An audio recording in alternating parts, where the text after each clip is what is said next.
ఫిరాయింపుల వ్యవహారంలో స్పీకర్ విచారణ కొనసాగుతోంది. Station Ghanpur MLA Kadiyam Srihari, Khairatabad MLA Danam Nagender విచారణ ఇవాళ జరగనుంది.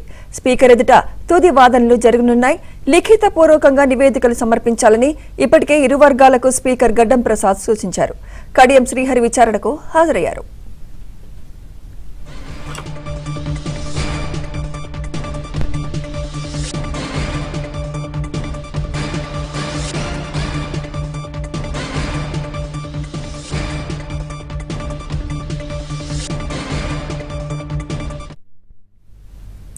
ఫిరాయింపుల వ్యవహారంలో స్పీకర్ విచారణ కొనసాగుతోంది. Station Ghanpur MLA Kadiyam Srihari, Khairatabad MLA Danam Nagender విచారణ ఇవాళ జరగనుంది.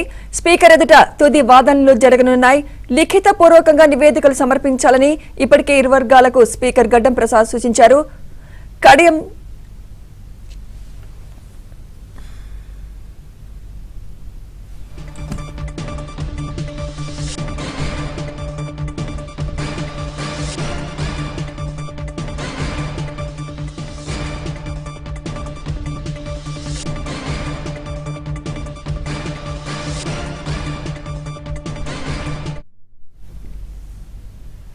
ఫిరాయింపుల వ్యవహారంలో స్పీకర్ విచారణ కొనసాగుతోంది. Station Ghanpur MLA Kadiyam Srihari, Khairatabad MLA Danam Nagender విచారణ ఇవాళ జరగనుంది.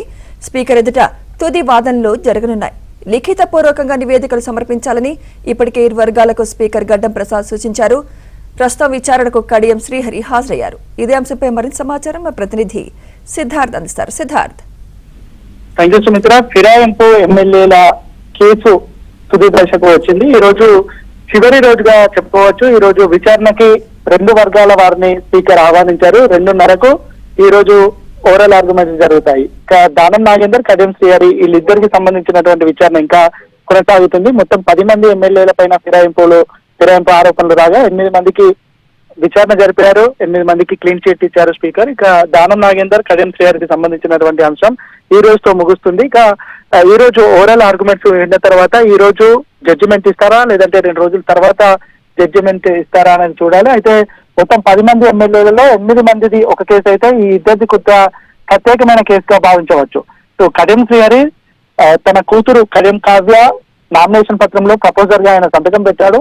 దాంతోపాటు దానం నాగేందర్ బీఆర్ఎస్ నుంచి ఎమ్మెల్యేగా గెలుపొంది కాంగ్రెస్ నుంచి ఎంపీగా పోటీ చేసినటువంటి నేపథ్యంలో ఈ ఇద్దరి విషయంలో స్పీకర్ ఎలాంటి నిర్ణయం తీసుకుంటారో చూడాలి.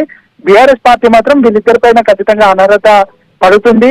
రాష్ట్రంలో 2 చోట్ల ఉప ఎన్నికలు వస్తాయని ఖచ్చితంగా చెప్తా ఉన్నారు. కానీ కాంగ్రెస్ కి సంబంధించినటువంటి నేతలు మాత్రం ఉప ఎన్నికలు వచ్చే అవకాశం లేదని చెప్తా ఉన్నారు.